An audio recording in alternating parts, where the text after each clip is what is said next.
겸손과 기도. 천미 예수님. 그때 예수님께서 군중에게 말씀하셨다. 하늘나라는 밭에 숨겨진 보물과 같다. 그 보물을 발견한 사람은 그것을 다시 숨겨두고서는 기뻐하며 돌아가서 가진 것을 다 팔아 그 밭을 산다.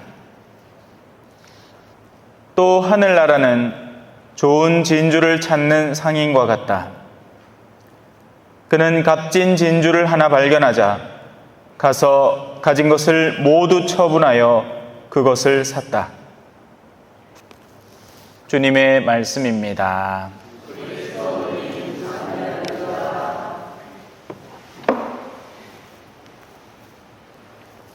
찬미 예수님, 오늘 처음 독서하셨죠? 박수 한번 쳐주시다.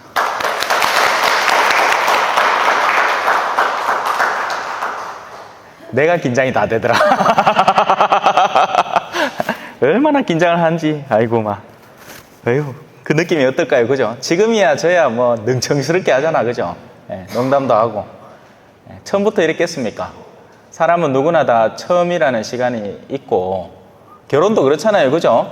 처음에 각시하고, 예? 방에 들어가면 얼마나 설레겠노. 인자야, 뭐, 맨날 치다본 게 뭐, 지리멸렬하겠지만, 그 첫 마음을 다시 떠올려보면 또 사랑도 다시 피어나고 그러지 않겠어요?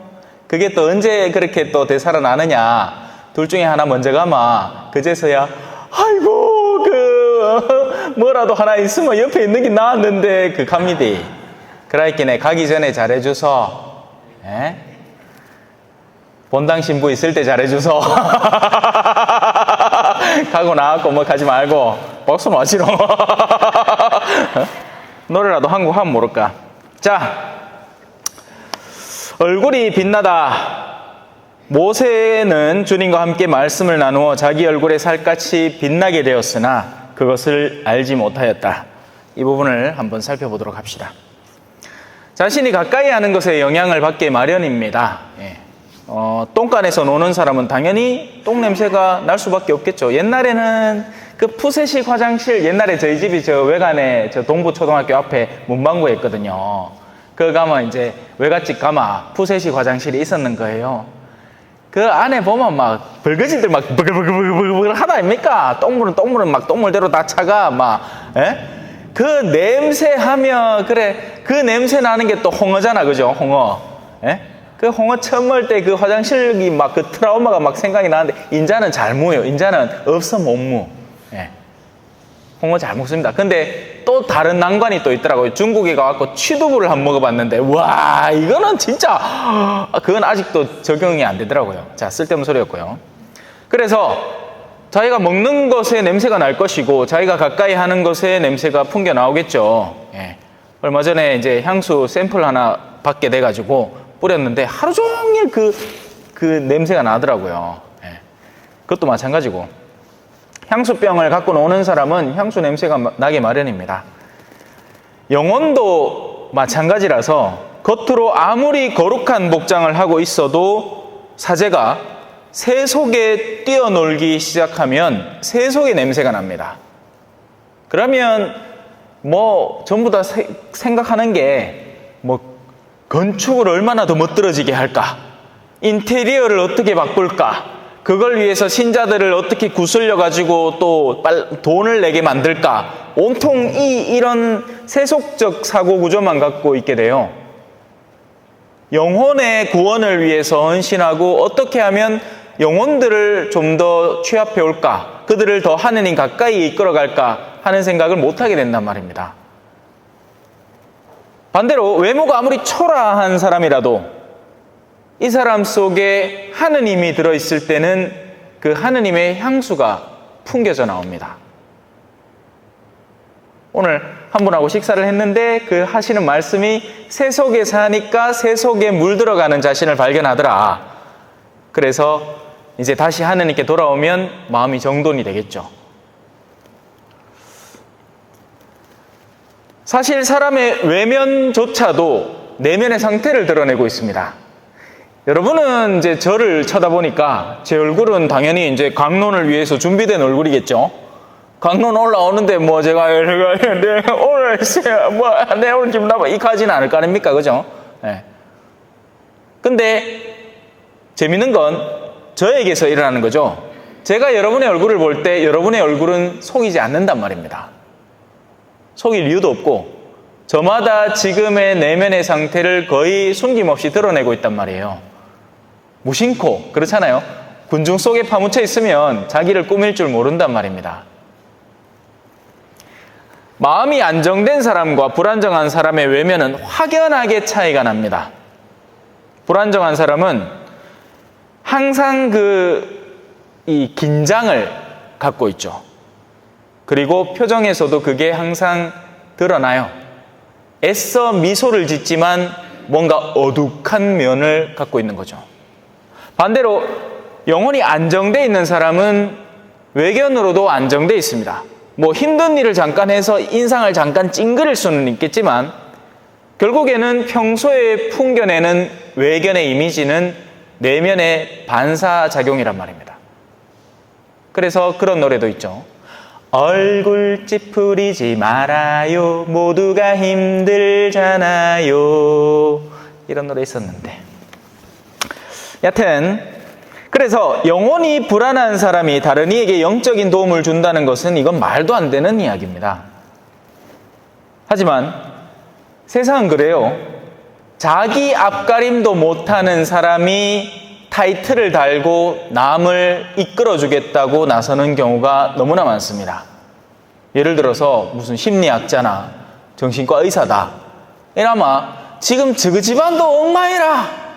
그런데 자기한테 누가 오니 어쩔 수 없어서 얘기를 해주는데 이제 그게 다 무슨 얘기겠어요? 이론적인 이야기죠.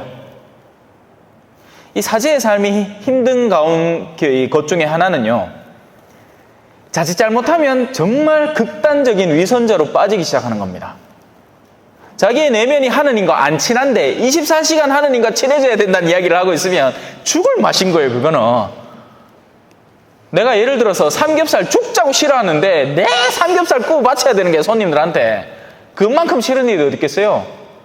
제가 삼겹살 얘기를 하는 건 오늘 점심 때 삼겹살을 너무 먹고 싶었거든요. 아따 얼마나 돼지고기가 먹고 싶던동. 예? 그래가 평소에 늘 가던 분식집 갔더만 오늘 또 휴가라네. 예. 그래 딴 데서 들어갔더만 반찬에 돼지고기가 나온 기라. 땡 잡았어. 하나님이 얼마나 좋으신 분이신지 그죠? 예. 사제가 뭐가 필요하다 싶으면 채하죠. 자, 쓸데없는 소리 했고요. 다시 돌아옵시다. 그래서 소경이 소경을 이끌면 둘 다 빠져버리게 됩니다. 조심해야 돼요. 그래서 여러분들이 여러분들 스스로의 내면을 누구에게 맡길 것인가 하는 것을 신중하게 식별하고 내어 맡겨야 됩니다. 가끔 가다가 그래서 이 근처에 이제 식당을 가서 옆불떼기 테이블에 이야기를 들을 때가 있잖아요. 그나마 정말 재밌는 일들이 일어납니다. 철딱선이 없는 남정네 둘이가 와가 한 사람이 딴 사람한테 충고랍시고 해준다는 이야기가 너무너무 세속적이고 너무너무 자기조차도 정립이 안 된 그런 이야기들을 막 해주고 있는 거예요. 이건 뭐 젊은 사람이고 어르신이고 크게 다르지 않더라고. 그러니까 예를 들어서 A와 B가 싸우잖아요. 싸우고 소송이 걸리고 자 음악 나와있게 춤 잠깐 추고 춤도 추고 뭐 하여튼 삶이 그렇잖아요, 그죠? 진짜 해결책은 어떻게 더 현명한 방법을 찾아서 상대를 무너뜨리는가 하는 게 아닙니다, 여러분. 소송이라는 건요, 한번 맞물려서 물려 들어가기 시작하면 계속해서 복수극이 시작됩니다. 그래서 언젠가는 결판은 나겠죠. 하지만 절대로 그 파괴된 내면은 수습되지 않습니다. 이걸 알아야, 이 비밀을 알아야 돼요. 그러면 뭐가 가장 정답이겠어요? 가는 길에, 판사에게 가는 길에서 화해해라. 그래서 성경 말씀이 틀린 게 하나도 없는 겁니다. 물고 늘어져서 싸우잖아요. 네. 이길 줄은 몰라요. 이길 수 있겠죠. 뭐 내가 재력이 있고 뭐 변호사도 막 몇십만 명 쓰면 이겠지. 근데 이겨도 사실은 진 겁니다. 소경이 소경을 이끌면 반드시 둘 다 벼랑으로 들어가게 되어 있습니다. 우리는 하느님 안에서 해결점을 강구해야 돼요. 영혼과 맞닿아 있는 분 안에서 뭔가 방법을 찾아야 된다고요. 그 방법이 없으면 세상 안에서는 결국 돌고 돌다 둘 다 죽음을 맞이하겠죠. 자, 우리가 연예인을 스타라고 부릅니다. 뭐 이 지금의 우리 천장에도 전구들이 반짝반짝 하잖아요. 그죠? 왜냐하면 그들의 인기라는 것, 영예라는 것이 빛나 보이기 때문입니다. 근데 영예만 빛나는 게 아니고 진짜 얼굴도 빛이 나더라고. 제가 옛날에 신부 수업 영화 아시는지 모르겠어요. 권상우하고 하지원 나오는 겁니다. 근데 가들이 우리 대구신학교에 와갖고 잠깐 한 카트 찍은 거예요. 대구신학교 와가 영화를 찍기 전에 대구신학교에 들어와서 권상우가 우리 부제반하고 같이 지내면서 독방에 가 지가 한번 생활도 한번 해보고, 참 영화 배우 좋더라. 그죠? 별의별 체험 다 하잖아. 그죠? 그래갖고 이제 로사리오도 묵주기도도 같이 바치고 했는데 하지원이 내 앞자리 딱 앉은 거예요. 야, 연예인은 포스가 다르대요, 진짜. 뭐 지금 뭔 얘기하노? 근데 아니 진짜라, 연예인은 딱 보면 달라요. 얼굴 모양새나 생김새 자체가. 왜 제 얼굴은 보면 늑득하잖아. 그러니까 눈이 작아 보일 수밖에 없는 거예요. 연예인들은 얼굴이 진짜 CD 한 장이 다 들어가. 그러니까 이 작은 눈이 커지는 거예요, 자동으로. 자, 쓸데없는 소리였고요. 하여튼 그들의 인기가 빛나 보이는 겁니다. 부자가 두드러져 보이는 건 그들의 재력이 빛나 보이기 때문이죠. 권력가가 저 우러러 보이는 건 그들의 권력이 빛나 보이기 때문입니다. 그래서 우리가 빛이라고 부를 만한 요소는 비단 이 물리적인 성향을 가진 어둠을 밝히는 빛, 물리적인 빛, 광자만을 의미하는 게 아니라 여러 차원의 영역에서 우리는 빛이라는 것을 감지해낼 수 있는 인격적 존재란 말입니다. 그리고 그 가운데 하나는 당연히 영혼의 차원에서도 빛이 감지되겠죠. 언제겠어요? 영혼이 무척이나 선하고 정돈된 사람을 만나게 되면 이 혼란을 가득 일으키던 파동이 가득한 내 마음이 그 안에서 안정을 추구한단 말입니다.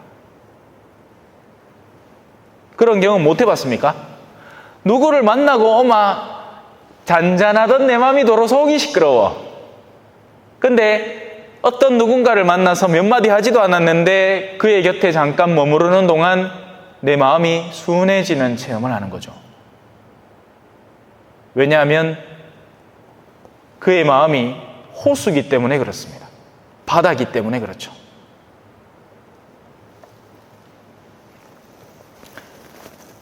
좋은 책을 때로 우리가 만나면, 저는 그래서 책을 읽는 걸 좋아하는데 아무 책이나 읽는 걸 좋아하진 않아요. 세상에는 온갖 잡다한 사고가 콱콱 박힌 쓸데없는 책들이 너무 많습니다.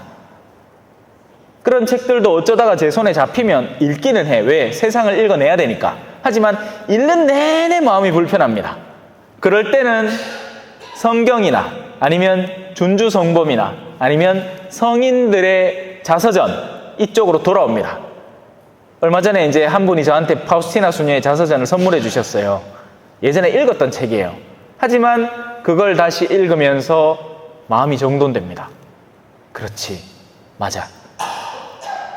우리의 삶은 시련이 가득한 삶이야. 배신당하고 배반당하고 외면당할 때도 많지만 그래도 이 수녀님처럼 그 안에서 오히려 자신이 고통을 스스로 추구하면서 주님의 십자가의 순환을 닮아가는 그 수녀님의 삶을 맞아, 나도 닮아가야지. 이러면 어느샌가 막 요동치던 마음이 잠잠해져 있단 말입니다.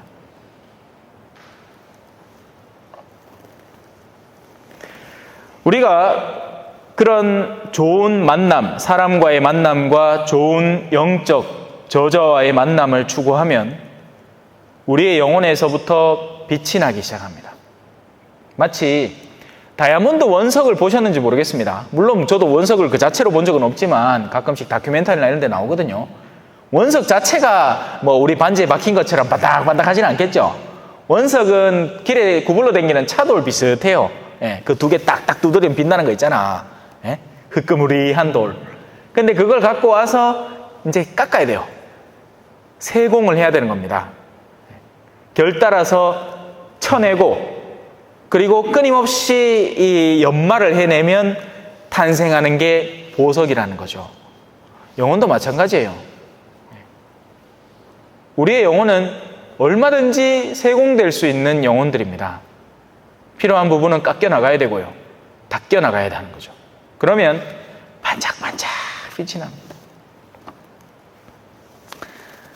사람은 자신이 꾸준히 하는 것을 닮아간다라고 시작부터 얘기를 드렸죠. 그래서 하느님 가까이, 좋은 말씀 가까이에 우리의 마음을 두고 살아가면 그 영혼을 닮아갈 수밖에 없는 거예요. 성령을 가까이 생활하면 거룩한 영, 성령을 닮아가는 겁니다. 그래서 모세의 얼굴은 빛날 수밖에 없었습니다. 빛이 안 나는 게 오히려 이상하죠. 밑에 사람들은 수송아지상 만들어 놓고 우가차차 하고 있는 동안 자기들 얼굴은 더 시커매져 갔는 게야. 오늘 우리 애들 수영장 갔다 왔거든요. 가기 전에 뽀송뽀송하고 뽀얗던 아들이 갔다 오고 나이 새카매지가지고 얼마나 안쓰럽던도. 아이고 오늘 막 폭염주의보 막 경고장 날라오고 막 난리도 막 그 땡빛에 얼마나 놀았겠노, 그죠? 잼버리에서는 막 병원 실리 간 사람이 200명 넘게 났다 하는데, 세계 잼버리. 저도 스카우트거든요. 상급 훈련 마쳤습니다. 몰라, 괜찮을란가 모르겠습니다. 껍데기 까지 싶다, 내 생각에. 새카맣던데, 뻘겋고. 자, 또 쓸데없는 소리 했다. 자, 모세의 얼굴은 빛날 수밖에 없습니다. 하느님과 마주하는 존재들은 모두 하느님을 닮아가기 때문이죠. 아이들은 이제 햇빛하고 마주했으니까 햇빛을 닮아버린 거고, 벌겋게 익어버린 거고, 하느님이라는 빛을 마주하는 사람. 그래서 틈날 때 성당에 와서 성체조배를 하는 것은 좋은 습관입니다. 우리 성당은 유독 잘 안 하시더라고. 제가 뭐 문을 뭐 맨날 잠가 놓는 것도 아니고, 제가 깨는 동안에는 다 열어 놓는데 거의 안 하시대요. 하기야 뭐 바빠서 그렇겠지. 할 일이 오죽 많겠나. 근데 딱히 보면 그렇지도 않은 것 같아, 딱히. 그래서 뭐 오시는 분은 계시긴 한데 좀 많이 했으면 좋겠습니다. 내년까지 친교회고 그 다음부터는 또 이제 전례회가 시작이 되거든요. 그때 되면 또 여러 가지 프로그램들을 계획해 볼 수 있겠죠. 성체를 항상 가까이 하면 그 성체, 우리가 성체에 대해서 눈으로 보아 알 수 없는 겁니다. 성 토마스 아퀴나스라는 유명한 학자도 그렇게 얘기해요. 눈으로 보아서 알 수 있는 분이 아니에요. 하지만 예수님과 가까이 한다는 그 내 인식이 그분에게서 은총을 당겨오는 겁니다. 인간의 영혼은 은총으로 세공된다고 봐도 돼요. 고통으로 깎이고 은총으로 닦여지는 겁니다. 그래서 될 수 있으면 종종 하느님 가까이 머무는 경험 해보셨으면 좋겠어요. 우리 성당만큼 좋은 데가 따로 없어요. 물론 지금은 좀 더울 수도 있겠다, 에어컨 안 키면. 근데 이제 가을이나 이때쯤 되면 성당 안이 묵상하기 진짜 완벽합니다. 초전 성당 대박이야 진짜. 조용하지를 막 뒤에 빛도 낮에는 쫙 나오거든요. 그러면 그거 보면서 감동도 한번 해보고. 자, 마음이 어두운 사람은 가능하면 하느님에게서 벗어나려고 애를 씁니다. 이런 체험들은 죄 안에 머무르는 사람이 거룩한 대상을 어떻게 느끼는지에 대해서 보면 알 수 있죠. 저도 뭐 저라고 죄 안 지어본 적 없을 거 아니에요. 어떨 때는 마음이 어둑하단 말입니다. 그럴 때 케이블 TV 이렇게 틀어보면 괜히 평화방송이 중간에 또 걸리잖아요. 그러면 얼른 지나가야 돼. 혹시나 네 그런 마음 더 이상 갖고 있지 마라. 예수님은 너를 위해 돌아가셨다. 이런 소리 들으면 막 양심의 가책이 막 느껴지는 게야. 그러니까 평화방송은 빨리 돌려야 돼. 예. 거룩한 것을 볼수록 내가 오히려 멀어지고 싶고 도망치고 싶고 숨고 싶단 말입니다. 제가 늘 하는 비유 있잖아요. 그죠? 커다란 돌띠, 냇가에 옛날만 해도 까재가 많았잖아. 슥 들마 그 까재들이 하면서 막 사이사이로 막 파고든다 아닙니까? 돌비만 해도 그래. 그 잔디밭에 있는 돌 큰 거 하나 슥 밑에 들어보면 막 안에 벌거지들이 막. 그래서 마음이 어두운 사람은 하나님을 피해서 깊숙이 더 깊은 곳으로, 어두운 곳으로 파고든단 말입니다. 반대로 하느님을 사랑하는 사람은 그분의 빛이 감지되는 곳을 향해서 더 가까이 나오는 거죠. 빛은 영혼의 어두운 구석을 밝혀냅니다. 그래서 전에는 안 보이던 흠결들, 결점들이 빛을 가까이 하면 할수록 더욱 세밀하게 볼 수 있게 돼요. 그래서 우리 가운데 어디가 진짜 어두운 곳이었는지가 명확하게 드러나죠. 그러면 보이면 뽑아낼 수 있는 겁니다. 오늘 이제 애기들 이제 집에 가는데 태우고 가는 엄마 차량이 선텐이 어마무시하게 돼 있더라고. 내가 눈을 요래 갖고 창문에 대고 아들을 좀 얼굴을 볼락해도 피도 안 해. 영혼이 그렇게 어두우면 안에 뭐가 들어있는지, 무엇이 진짜 나를 괴롭히는지 구분이 안 된단 말입니다. 그런 사람들이 흔히 자기가 늘 성질 내던 사람들한테 일률적으로 성질을 내고 있는 거예요. 교회 안에 있는 예를 들어서 한 구성원은 무조건 장상 탓인 거야. 이도 장상 탓, 저도 장상 탓. 그러니까 예를 들어 수도회 회원이다. 그러면 원장 수녀님 때문에 이게 다 일어난 일이다. 이렇게 하고 있는 거예요. 근데 그건 자기를 올바로 안 본 거죠. 세상에 한 명만의 탓이 있는 경우는 거의 없단 말입니다. 부부 사이도 마찬가지입니다. 흔히 보면 아내는 전부 다 남편 탓하죠. 당신 때문에 내가 요 모양 요 꼴로 요 꼬라지로 내가 산다. 근데 가만히 보면 내 안에 얼마든지 많은 결점들과 자풀들을 발견할 수 있는 겁니다. 그럼 솎아내야죠. 보이면 솎아낼 수 있는 겁니다. 봐야 돼요. 그래서. 근데 잠잠하지 않으면 어떻게 보느냐고요.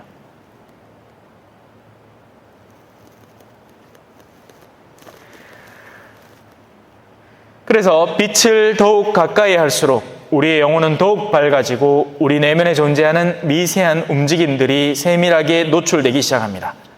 그러면 그걸 수정할 수 있게 되고 올바른 길로 이끌어낼 수 있게 되죠. 그렇게 그는 더욱 밝은 영혼을 가지게 되고 그 영혼의 빛은 그의 외견까지도 영향을 미쳐서 그의 얼굴에서는 빛이 나는 겁니다. 모세는 하느님 가까이 머물면서 그분과 40일을 함께 머물면서 빛이 아니 날래야 아니 날 수 없는 얼굴로 당신 백성들에게 돌아오게 된 겁니다. 아멘. 찬미 예수님, 겸손과 기도.